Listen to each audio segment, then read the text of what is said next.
Thomas and Gordon were at the big station where Gordon had just backed down to take the express. "Hello, Gordon," said a voice. "Remember us?" Gordon was late and not in the mood for guessing games, but he thought he recognized the voice. "Pip," he ventured carefully, "or is it Emma?" "It's me," Philippa laughed. "Well done. Emma is at the back today." "Why are you here?" asked Thomas. The question was answered at once as Sir Topham Hatt arrived. "Philippa and Emma," Sir Topham Hatt began importantly, "could be very helpful to my railway." "Yes, sir," agreed Gordon, although he wasn't sure why. "Too much time," Sir Topham Hatt went on, "is wasted on the change of engine of express at the other railway. Our timetable is too slow." Suddenly, Gordon realized what Sir Topham Hatt meant.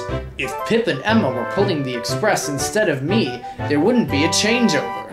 "Exactly," agreed Sir Topham Hatt. "Well done, Gordon." After that, Sir Topham Hatt often saw Pip and Emma at the big station. "You're doing well," he would say kindly. "I'm very pleased. My plan is working." One morning, Thomas was at the junction when, with a cheerful "Good morning," Pip and Emma hurried by. Moments later, with a rattle and a roar, they were gone. "They're a great success," remarked Thomas's driver. "Gordon loves it. He says he can do 2 trips a day now instead of 1. A little later, Thomas set off along his branch line with Andy and Clarabelle following cheerfully behind. Today, there was an inspector on Thomas's footplate, so the small space was quite crowded. The inspector was assessing Thomas's driver for a possible promotion. They stopped at the station by the river so Thomas could take on water. While they waited, they saw something white on the rails in front. "What's that?" he asked. "Just an old newspaper, I expect," said his driver. "Come on." Just then, Thomas saw a white neck uncurl and a yellow beak appear. "Stop!" he called. "It's not a newspaper!" Quickly, the driver braked and the inspector got down. He went to look and then returned to the cab.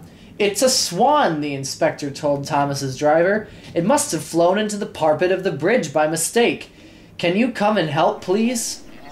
Thomas watched anxiously as the 2 men lifted the bird. It tried to flap its wings, but only one moved. Very carefully, the inspector and the driver carried the injured swan past Thomas. They placed it gently in the corner of the cab, then the inspector covered it with his coat. "Off we go, Thomas," said his driver. "Be as gentle as you can." The fireman told the signalman at the river station what had happened, so they had a clear run to the top station. When they got there, the inspector took the swan in his car to a nearby vet. The vet rested the broken wing and kept the bird in his surgery garden until it was strong enough to fly. Then he went with Thomas to the river to let the swan go free. Word of Thomas's rescue spread fast, and soon all the engines had heard about it.